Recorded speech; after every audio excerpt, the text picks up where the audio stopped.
Welcome to Monday Night Raw. Guys, we're back live here with Tom Kurtz, the whole nine yards, Rich Jekyll, financial advisor.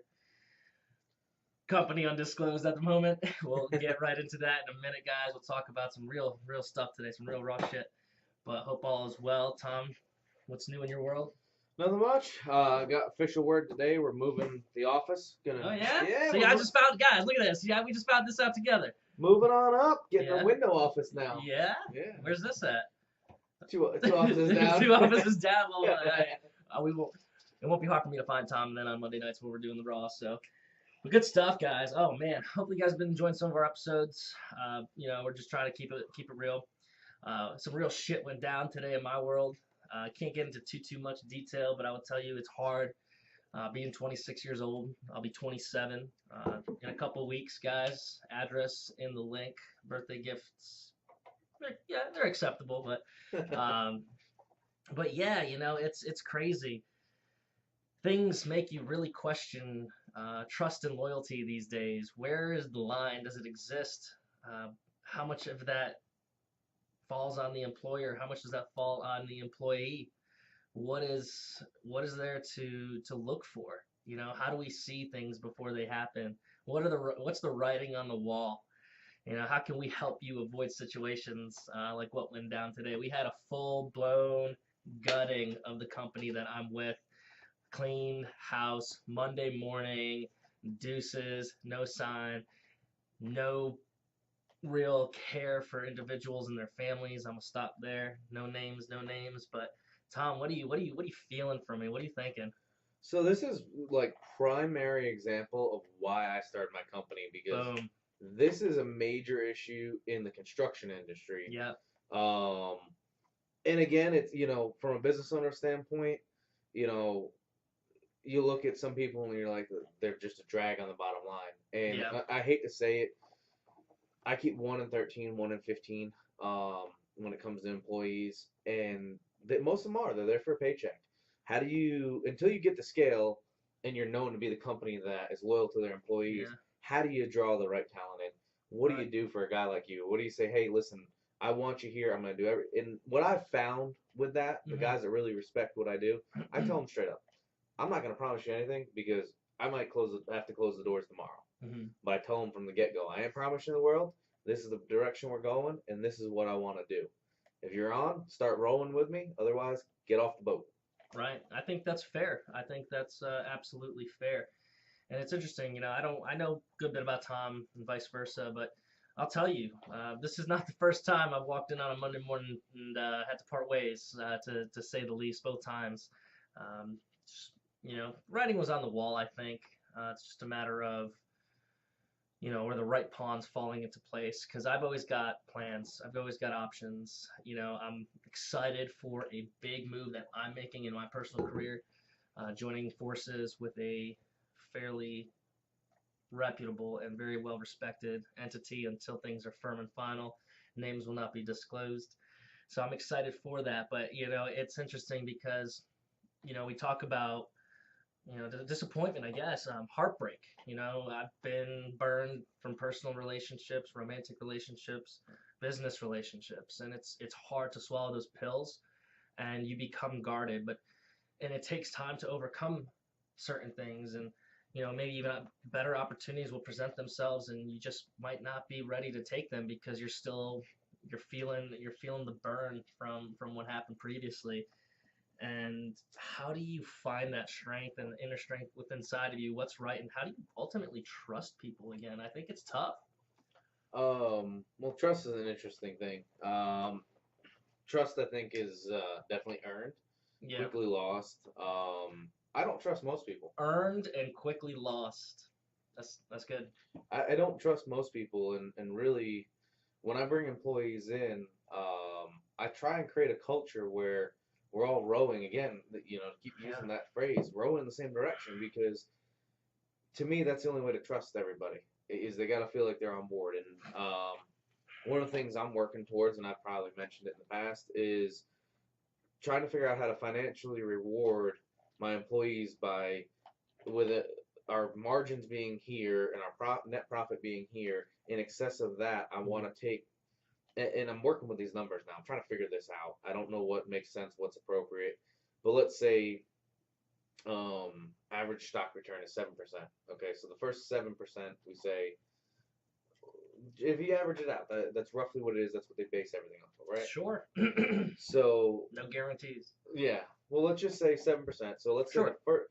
the target mark on the company is 8 to 10%. Yeah. And Remember, 7% before taxes. Just want to get that out yeah. So let's say we take 7%, anything in excess of 7% of the company. there. I split 50-50 with the employees. Profit sharing. Yeah. But then we take that money, we put it into a separate fund that spits out a dividend each year, and we use that money for health benefits to start, and then Yeah. we never touch the principal, and we keep growing it out. So I'm trying to get everybody rowing in the same direction. So the bigger we grow this pot, the more benefits we can have without having a drag on the bottom line. Yeah. So that's how I try and earn trust and loyalty and get. Of course. I mean, at the end of the day, you're working for a paycheck. There's a lifestyle you want to live. There's, there's kids who you need to go home and feed. There's mortgage payments to be made. There's car notes. There's student loan debt. I mean, let's be real. So finances can certainly keep you up and awake at night. And I can only imagine, to the caveat, to the contrary, is what it's like from, being a business owner standpoint. And Tom, you've alluded to this several times in previous shows that, you're fair, you're transparent, but at the same time, all in the same time, decisions you make affect not only your company but your employees and their families. Right. So tell me more about that when it comes to your decision making process and how you feel about that. And not everybody is like you. You know what I mean? Oh, I know. You got a company. Well, it could be to my detriment of growth, and maybe I'm hoping in the long haul that it's not. It's actually going to be that snowball effect where right now I got the small snowball rolling. Now it'll get a little bigger, a little bigger. I played a little safe. Yeah. And I also tell employees straight up before I hire them, hey, look, I can't guarantee anything. We may have to shut the doors tomorrow because something happens. But I tell them that straight up. I don't promise them the world. Yeah. And the other thing too is if another opportunity comes along and they're like, hey, I'm thinking about taking this. It's more money. Thanks for letting me know. Can I have 2 weeks and take it? That's respectable. I'll tell you right now, most of them come back because more money isn't equal more happiness. Right. I mean, there's an intrinsic aspect to it all, and that's how you feel internally, because you could be making, $15 an hour here and $17 an hour there, and if you multiply that out, it's a difference of possibly it's about $2,000 a year. Yeah.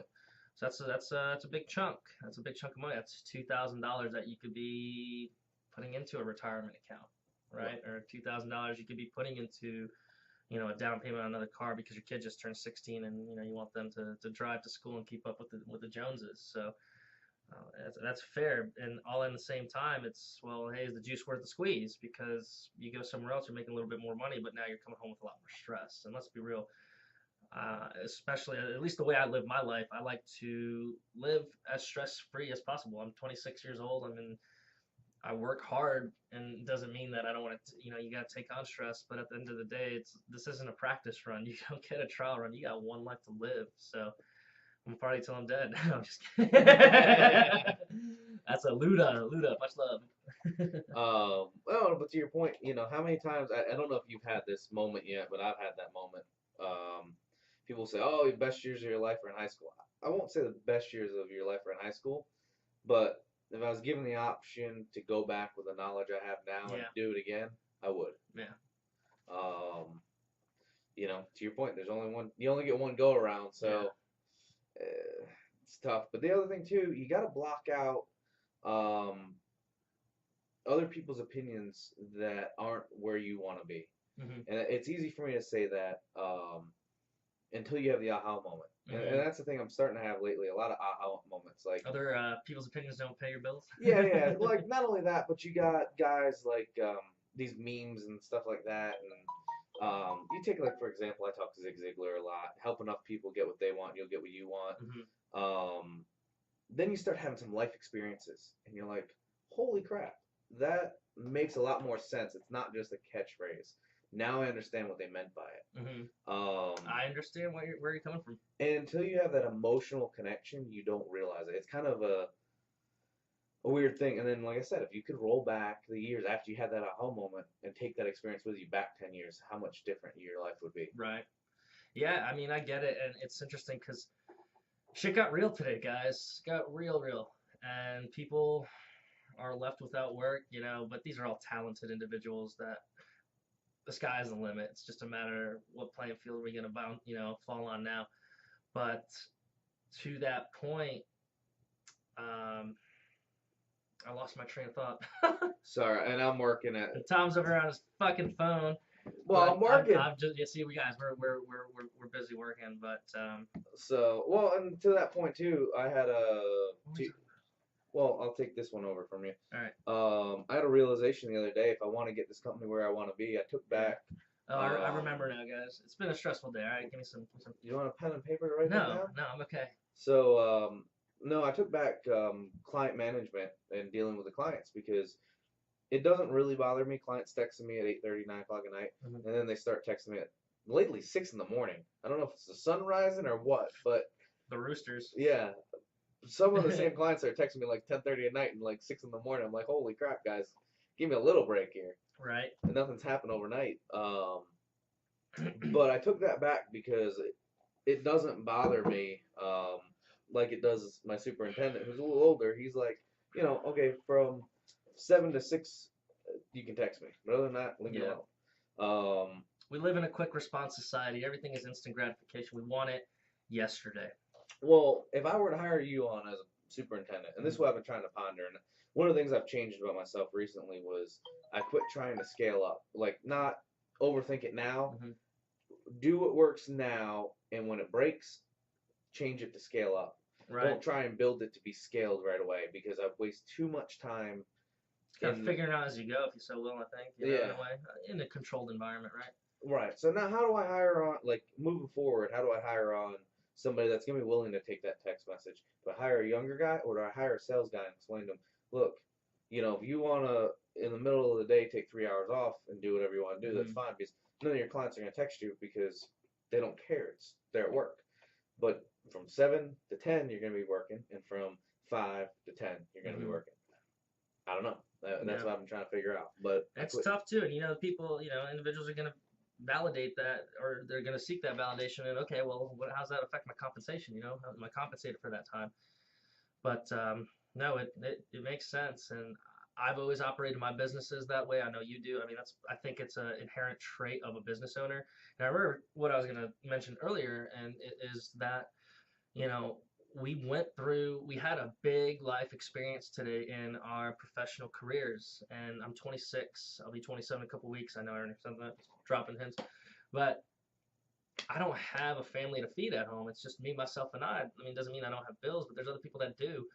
And in the industry and in life and business, it's just inevitable. It's going to happen. It's a part of the process. And you just have to, it's not even a fail.